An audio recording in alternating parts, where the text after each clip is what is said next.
I came home tonight to a very strange greeting. October 29th, 2015. We had a fun time at the Knighton Library this evening. Since there was a small group of people who came to hear a couple of local authors, we were able to take our discussions on several tangents. Bonnie Randall spoke about the process of writing her book and the very tedious process of finding a publisher who would accept it as a viable project. Bonnie is so enthusiastic about the process of writing, but I think everyone was ready to grab pen and paper and get after it. Since everyone present had read some of my short stories on Facebook, I spoke mostly about the process of compiling the stories and having them self-published. The attendees were not aware that Edmonton Public Library has an EBM, or espresso book machine.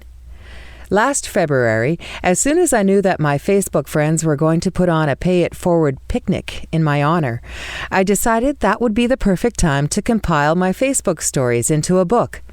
I went to the main branch of Edmonton Public Libraries and found out everything I needed to do to have the stories put into proper format for printing. I then returned home and converted my stories into PDF format, along with other specified requirements, including 2 photographs for the front and back covers. I saved the entire book on one memory stick and headed off to the library one Saturday morning by appointment.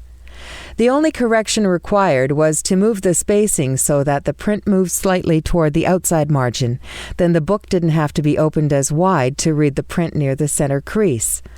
Also, the page numbers were moved from the top center of each page to the top outside margin. As soon as Ben put my book title and my name on the front cover and on the spine, the book was ready for publishing. An hour and a half later, the first copy dropped out of the EBM. I felt ecstatic. It looked beautiful. At the end of the day, I had 12 copies in my hand, and the cost was only $20 each.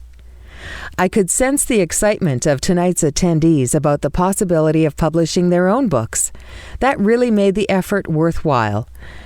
Tony, the librarian and former student of mine, suggested we have another author night with the hopes of having more people come out. I suspect that will happen before long. Bonnie and I both agreed to come back.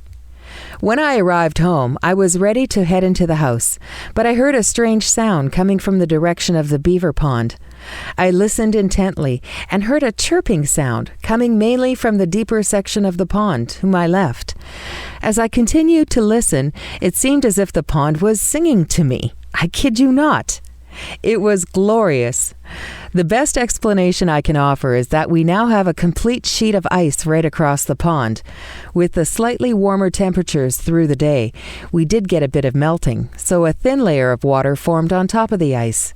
Tonight, as the temperature dropped down to freezing once again, the new layer of ice is causing a crackling sound.